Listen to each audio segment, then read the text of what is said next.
여러분 안녕하십니까? 광주 MBC 뉴스데스크입니다. 얼마 전에 개원한 22대 국회가 원구성을 놓고 소란스럽죠.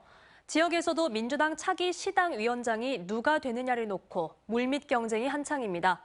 이 시당 위원장이 다음 지방선거 공천에 영향력을 행사할 수 있기 때문인데요. 현역 국회의원과 원외 친명 인사가 맞붙을 걸로 보입니다. 보도에 주현정 기자입니다. 민주당의 차기 시당, 도당 위원장이 누가 될지 관심으로 떠오르고 있습니다. 이번에 선출된 위원장들은 2026년에 치러질 지방선거에서 광주 5개 구청장과 전남 22개 시군단체장, 광역, 기초의원에 이르기까지 공천에 상당한 영향력을 행사할 수 있기 때문입니다. 지금껏 광주 전남 지역에서 민주당 시도당 위원장은 주로 현역 국회의원이 맡아왔습니다. 하지만 이번에는 다른 구도가 형성되고 있습니다. 광주는 현역 1인과 원외 인사의 맞대결 구도가 예상됩니다. 최근 선거를 치르며 탄탄한 조직력을 구축하고 있는 8명의 현역 의원들은 일찌감치 추대 방식을 합의했습니다. 저희들 내부에서는 가능하면 원내에서 서로 경쟁하는 일은 없도록 하자. 원외에서는 친이재명계 조직인 더민주 전국혁신회의 강의원 상임대표가 나섭니다. 출마 준비 구체적으로 하고 있습니다. 시당 운영은 당원에게 맡기고 광주 의원들은 국회에서 국정 운영에서 발군의 실력을 발휘해서 민주당의 존재감을 살려내는 것이 하나의 전략이다. 민주당 도당 위원장은 현역 의원들 가운데 선출될 것으로 보입니다. 박지원 의원이 최다선이기는 하지만 현재로서는 김원희 의원과 주철현 두 재선 의원 간 양자 구도가 형성되고 있습니다. 민주당 전당대회가 8월 18일로 예정된 가운데 시도당위원장 선거는 그로부터 한 달 전인 다음 달 17일 전후에 마무리될 것으로 보입니다. MBC 뉴스 주현정입니다. 국민의힘 전당대회 일정이 다음 달 23일로 확정된 가운데 광주 전남 시도당 위원장 선출도 속도를 내고 있습니다. 도당 위원장은 오늘 후보 등록을 마감한 가운데 고용호, 김화진 두 후보가 입후보했으며 오는 18일부터 이틀간 당원 투표를 거쳐 당선자를 결정합니다. 광주시당 위원장에는 김정현 후보의 단독 출마가 유력한 가운데 경쟁자가 없을 경우 20일쯤 인준될 예정입니다.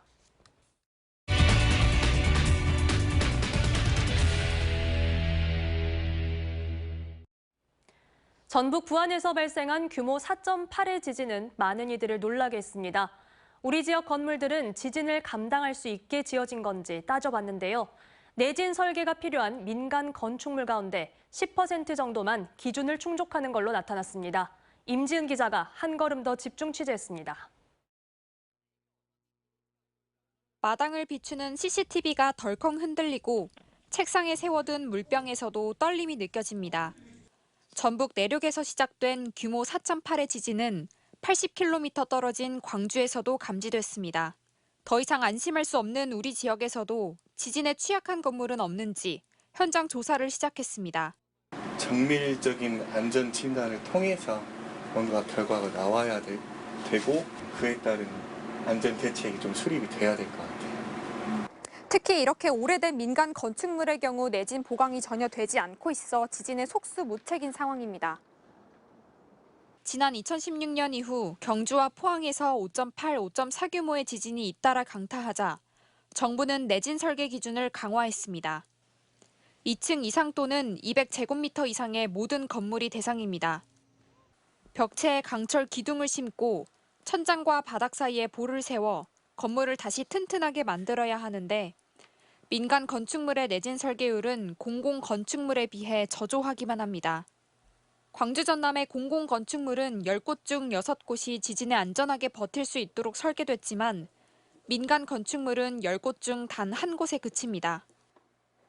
민간 분야에서는 사업 실적이 저조한 편입니다. 저희들이 법에 의해서 이것도 지원이 되기 때문에 법 이상에 대해서는 지원하기가 조금 어렵습니다.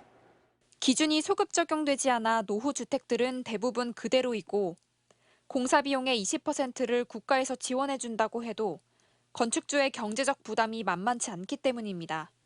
전문가는 지원 비율을 늘리는 것에 앞서 내진 설계율을 점진적으로 올릴 수 있는 국가 차원의 장기 계획이 필요하다고 말합니다. 해소 경중 따져가지고 큰 마스터 플랜을 짜서 우선순위를 좀 정해야 될 것 같고, 문제는 이제 안전 약자인 그 소규모 시설들이 항상 문제가 되니까 이런 것들에 대해서 우리가 한번 좀 논의를 해야 될 것 같아요.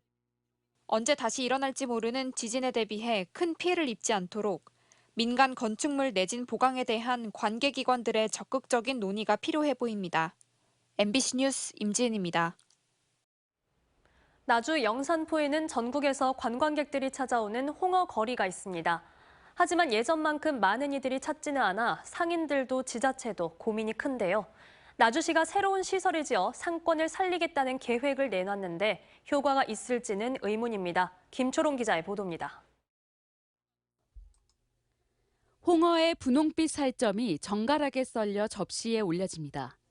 숙성 과정을 거쳐 만들어진 알싸한 맛은 사람들이 홍어를 찾는 이유입니다. 흑산도 등지에서 잡혀온 홍어는 배가 먼저 닿은 내륙 지역 영산포에서 그 문화가 발달했습니다. 이곳은 나주 영산포 홍어거리입니다. 이곳에는 홍어 식당과 판매업소 등 업체 수십 곳이 밀집해 있습니다. 문제는 홍어거리를 찾는 이가 점차 줄고 있다는 점입니다. 홍어는 호불호가 갈리는 음식인데다 유통망의 발달로 전국 각지에서 홍어를 접할 수 있게 된 것이 주요 원인으로 지목됩니다. 지역 상권이 축소되자 나주시는 홍어거리 새 단장을 준비하고 있습니다. 예산은 10억 원입니다. 기존 영산포 역사박물관을 리모델링해 홍어박물관으로 바꾸고 거리에 쉼터와 야간 조명 거리 등을 설치할 계획입니다. 홍어박물관은요, 신안에서부터 홍어 잡아서부터 여기까지 오는 과정, 그리고 여기 영산포에서 삭혀가지고 판매하는 그 과정뿐만 아니고, 그리고 이제 그 삭혔을 때 그 효과에 대해서. 하지만 상권 활성화를 위한 시설 조성 사업은 기존에 해오던 것들로 여기에 시설을 더 짓는다고 사람들이 올지는 의문입니다. 내실 있는 유인책이 필요하다는 지적이 나오는 이유입니다. 타 지역에서 할 수 없는 이런 것들을 우리가 여기에서 개발을 해야 돼. 그러니까 아기들부터 어른부터 그다음에 세계인의 입맛에 맞는 모든 거를 개발을 해줘야 여기를 활성화가 되는 거거든요. 한편 홍어거리 일대에서는 청년 창작소와 청년몰 조성 등 영산동 도시재생 사업과 240억 원을 들이는 영산강 정원 사업 등이 진행되고 있습니다. 이들 정책 역시 예산을 들인 만큼 정책 효과 검토는 물론 홍어거리 활성화 등과의 연계 방안도 고려돼야 하는 시점입니다. MBC 뉴스 김초롱입니다. 오늘 새벽 전남 신안 해상에서 9명이 타고 있던 어선이 전복돼 1명이 숨지고 2명이 실종됐습니다. 해경은 화물선이 어선과 충돌한 뒤 달아난 걸로 보고 해당 화물선을 붙잡아 선장 등을 조사하고 있습니다. 김규희 기자가 보도합니다. 어두운 새벽 바다 한가운데 어선이 뒤집혀 겨우 밑창만 보입니다. 경비함과 헬기가 동원돼 수색에 나서고 구조대원들은 선체를 망치로 두드리며 안에 사람이 있는지 살핍니다. 보급선과 공장으로 넘어가고 현재 타격 신호 실시 중에 있어요. 오늘 오전 12시 30분쯤 전남 신안군 가거도 북동쪽 18km 해상에서 33톤급 어선이 전복됐습니다. 이 사고로 선원 9명 가운데 6명은 인근 어선에 구조된 가운데 선장은 심정지 상태로 발견됐지만 결국 숨졌습니다. 인도네시아 국적 선원 2명은 실종된 상태로 해경이 수색을 벌이고 있습니다. 구조된 선원들은 경비정을 타고 이곳 해경 전용 부두로 들어왔습니다. 저체온증 등을 호소해 인근 병원으로 옮겨졌습니다. 해경은 어선이 대형 화물선과 충돌한 뒤 전복된 것으로 보고 있습니다. 생존 선원들 진술과 항적 분석 등을 토대로 달아난 홍콩 선적 화물선을 특정했습니다. 해당 화물선은 사고 지점에서 59km 떨어진 해상에서 검거됐는데 긁히거나 다른 색의 페인트가 묻어있는 등 충돌 흔적도 발견됐습니다. 구조된 선원들의 증언에 의하면 오늘 새벽 00시 20분경 조업 중 항해 중인 선박이 다가와 기적을 울렸으나 충돌했다는 것을 확인했습니다. 해당 화물선은 중국인 선장과 선원 등 19명이 타고 있던 9,700톤급 컨테이너선으로 일본에서 출항해 중국으로 항해 중이었습니다. 해경은 해당 화물선을 목포항으로 압송해 선장 등을 상대로 정확한 경위를 조사하는 가운데 실종된 2명의 수색을 이어가고 있습니다. MBC 뉴스 김규희입니다. K푸드 가운데 요즘 김의 인기는 대단합니다. 지난해 역대 최고의 수출액을 달성하기도 했는데요. 국내 김 산업을 촉진하고 수출 확대를 위한 김의 날 행사가 열렸습니다. 안준호 기자입니다. 전국 해조류 생산량의 50%를 차지하는 청정해역 완도군. 대한민국을 넘어 세계인이 사랑하는 국가 대표 식품인 김 양식의 고장입니다. 풍부한 비타민과 무기질을 자랑하며 해조류 중 으뜸으로 불리는 김의 우수성을 알리고 김 양식 등 산업 종사자들의 노고를 격려해 생산과 수출 시장의 확대를 도모하기 위한 제13회 김의 날 기념 행사가 이곳 완도에서 개최됐습니다. 해조류의 주산지인 우리 완도에서 개최하게 된 것을 매우 기쁘고 뜻깊게 생각합니다. 요즘의 김이 국내뿐만이 아니고 아주 전 세계적으로도 관심을 끌고 있으니만큼 앞으로 김의 품질 개선과 더불어서 김 산업 발전 유공자들에 대한 표창 수여식과 전남 으뜸 김 품평회의 시상도 진행된 이번 행사에서는 김을 활용한 떡과 과자 등 다양한 식품들이 전시돼 눈길을 끌기도 했습니다. 김은 반찬뿐만 아니라 과자 등 다양한 가공품으로 제작돼 소비자들에게 큰 인기를 끌고 있습니다. 당근의 4배에 달하는 베타카로틴을 함량해 슈퍼푸드로서 가치를 인정받은 김은 지난해 역대 최고 수출액 실적인 8억 불을 달성하며 수출 효자 상품으로서의 역할을 톡톡히 하고 있습니다. 주변국 상황이 일본, 중국이 김이 안 되고 한류 붐을 타서 우리나라 김이 세계 시장에서 2017년도에 64개국에서 전년도에 124개국으로 수출이 확대되다 보니까 하지만 지속되는 이상기후는 고수온 현상으로 이어져 김 생산량 감소를 일으키며 소비자 가격 상승 등 김 생산 산업 전반에 막대한 영향을 끼치고 있습니다. 때문에 해양수산부는 고수원에서도 잘 자라는 김 품종을 개발하는 등 대책 마련에 나서고 있습니다. 고수온 또 기후변화에 강한 우수 품종을 개발해서 우리 김의 품질을 지속적으로 향상을 시키고 또 이제 수출국에 대해서는 맞춤형 지원 전략을 수출 지원 전략을 통해서 우리 세계 시장에 우리 김 수출을 더욱더 확대하고자. 오는 7월부터 전남에 축구장 2,300개 규모에 달하는 1,670여 헥타르의 신규 양식장을 허가하기로 한 해양수산부. 오는 2027년 수출액 10억 불 달성을 목표로 하고 있는 우리나라 대표 해조류 식품 김의 세계 시장 공략이 본격화되고 있습니다. MBC 뉴스 안준호입니다. 본격적인 여름철로 접어들면서 여수 가망만에서 산소 부족 물덩어리가 관측됐습니다. 이 수온 상승으로 인한 현상인데요.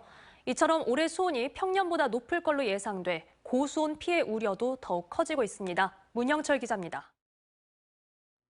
여수 가망만의 용존 산소 농도를 보여주는 지도입니다. 웅천 지역 바로 앞 해상이 붉은색으로 표시돼 있습니다. 산소 농도가 부족한 물덩어리, 이른바 빈산소 수계가 발생한 겁니다. 여름철 수온 상승으로 바다 아래쪽에 산소 공급이 원활하게 이뤄지지 않기 때문인데 가망만에서 주로 기르는 홍합과 굴 등 각종 양식 생물의 폐사를 불러올 수 있습니다. 밀물과 썰물에 의해서 왔다 갔다 하는데 해당 해역에 사는 생물들이 호흡 활동이 어려워지고 그로 인해서 양식 생물의 피해가 발생할 수 있습니다. 고수온으로 인한 직접적인 피해 우려도 커지고 있습니다. 수산당국은 올해 우리나라의 수온이 평년보다 높고 이에 따라 고수온 특보 발령 시기도 지난해보다 빨라질 것으로 전망했습니다. 실제로 양식장이 밀집한 여수 돌산 앞바다의 수온은 22도로 평년보다 1도가량 높은 수준을 보이고 있습니다. 정부는 피해 예방을 위한 사전 준비를 충분히 할 수 있도록 올해 예비특보 발표 기준을 수온 28도에서 25도로 조정했지만 전남에서는 지난해에만 여수와 고흥 등 370여 어가에서 200억 원이 넘는 피해가 발생해 긴장감은 더욱 높아지고 있습니다. 지금부터는 어류 면역 강화가 중요해서 먹이를 먹이면서 영양제를 같이 섞여서 먹이면 좋을 것 같고요. 액화산소나 아니면 차각막을 준비하셔가지고 조금이라도 더위를 피할 수 있는 환경을 만들어 주시는 게. 수산당국은 또 스마트폰 앱이나 문자 메시지 등을 통해 제공되는 수온 정보에 관심을 기울여 줄 것을 당부했습니다. MBC 뉴스 문형철입니다.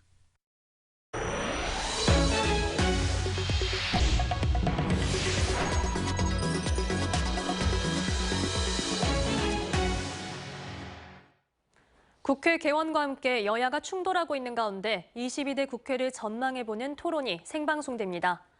광주 MBC는 잠시 뒤 9시부터 시사토론 프로그램인 시사용광로 시간에 민주당 당헌, 당규 개정 내용과 배경을 살펴보고 22대 국회의 최우선 과제는 무엇인지 이야기 나눕니다. 오늘 토론은 박균택 민주당 국회의원, 전종덕 진보당 국회의원, 공진성 조선대 정치외교학과 교수가 참여하며 광주 MBC 유튜브를 통해서도 실시간 중계됩니다. 오늘 낮 12시 35분쯤 영광군 백수읍의 한 태양광 배터리 발전 시설에서 불이 났습니다.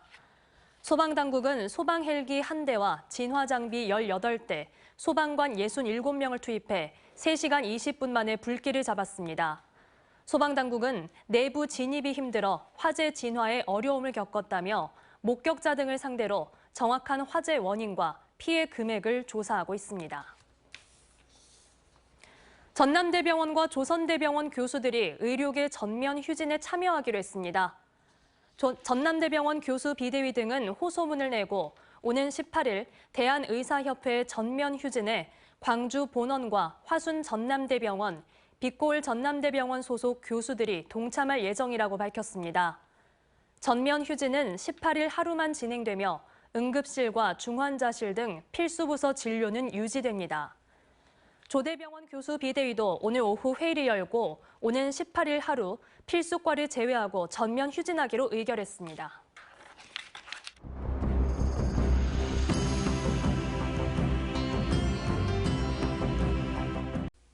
언제 어디서나 내 손 안의 뉴스. 광주 MBC 뉴스 유튜브 구독으로 함께하세요.